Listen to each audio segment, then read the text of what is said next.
Alors, je suis désolé de revenir vraiment au vrai sujet de société, mais il y a en France presque 10 millions de personnes qui vivent sous le seuil de pauvreté, presque 3000 enfants qui dorment dans les rues. Et...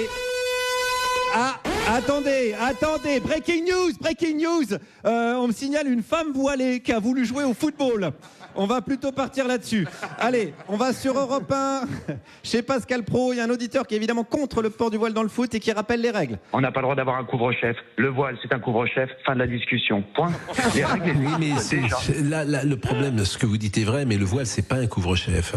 C'est ça qui est... C'est quoi bah, oui, mais à partir du moment où c'est écrit noir sur blanc... C'est un instrument... Non mais, comment vous dire ? C'est pas simple parce que là, l'auditeur, il est contre le port du voile, mais il n'est pas islamophobe. Donc c'est gâché, quelque part.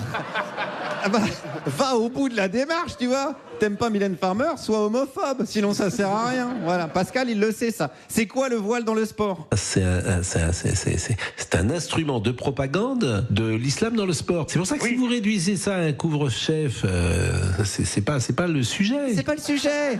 Souvenez-vous, quand il prend sa petite voix de tête, c'est pas le sujet. C'est de la propagande. Quand on voit une femme voilée dans la rue, ça incite à être musulman. Moi, quand je vois Emmerich, j'achète des 8-6, je me mets au diabolo. C'est comme ça. C'est pareil, c'est ça le sujet. Et en plus, Pascal, s'il est contre le voile dans le sport, c'est aussi pour le bien des femmes voilées. Convenez que c'est déjà pas très pratique, disons-le. C'est pas quelque chose qui peut tomber, sans doute. Ben, ça peut tomber, le voile peut tomber. Donc voilà, c'est chiant. D'ailleurs, moi, j'interdirais même les joueurs de foot dans le football parce qu'ils passent leur temps à tomber. Voilà, et ça, c'est perso, hein, petit avis perso. Voilà, bah oui, donc voilà. Voilà. Eh bien, écoutez, je crois qu'on a bien traité le sujet. C'est la fin de cette chronique. Oh là là. Attendez, on me signale un arrêt de jeu dans un match Angers-Monaco où des joueurs musulmans ont été vus en train de manger. J'envoie mon meilleur élément pour l'enquête. Pascal ? Il y a suspicion de blessures, de fausses blessures, pour arrêter le match et pour permettre la rupture du ramadan. Merde. Mais si c'est le cas, c'est très grave, parce que le joueur aurait dû être expulsé à ce moment-là, parce que fausse blessure, t'es expulsé. Le score du match doit être remis en cause. Et la Cour pénale internationale doit être saisie, je suis d'accord. Au nom des valeurs de la République et du 4-4-2. Il a raison, Pascal, je rappelle les faits quand même. Hein.